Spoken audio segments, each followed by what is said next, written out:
double take.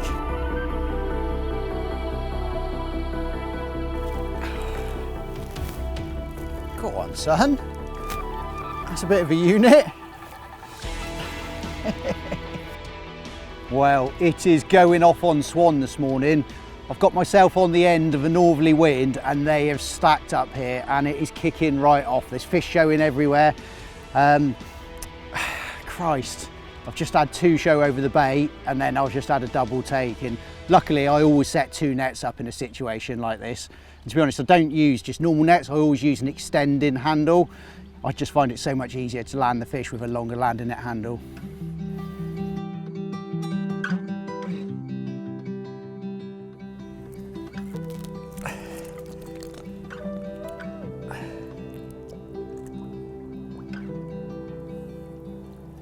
I haven't used a 6-foot landing net handle since about, oh Christ, way back 2008 or maybe before.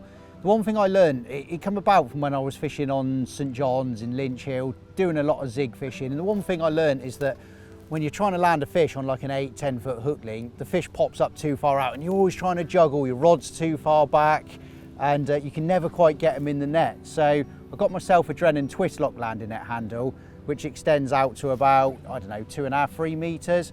And I found it so much easier to land fish on zigs. And then moving forward, I carried on using it, and I've learned that it's so much easier to land a fish in any situation, just having that extra few foot.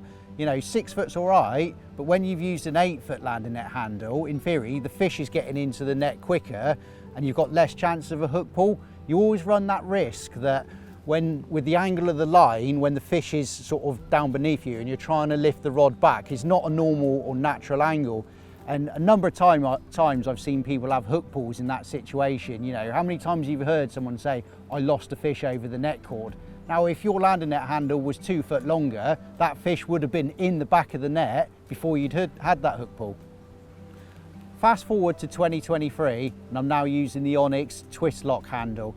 It starts off at 6 foot, so it fits into any normal rod bag, but extends out to 8 foot, which gives me the exact 2 foot extra that I need just to get that fish in the net a little bit easier. Comes with a lot of improved features. It's a little bit lighter, it's ridiculously strong, like you're never gonna snap it. The twist lock mechanism is improved, so half a turn to extend it, and then half a turn back, and it just locks in perfectly. And the good thing about it is it fits any spreader block. You can just screw in any spreader block into the end. So even if you've got an existing landing net, you can just take the spreader block off, screw it into this one, and you're fishing. Couple that with a net float, and when you're playing the fish, you can either have the net fully extended and draw the fish over it, but what I like to do is just shuffle the net out. So when the fish is on the surface, shuffle the net out underneath it and draw it back at the same time, and you can just get the fish in the net with no dramas. So that's a quick look at the Onyx twist lock landing net handle, and it is kicking off here. So I'm going to get this second part of the double take out, take a look at that and carry on fishing.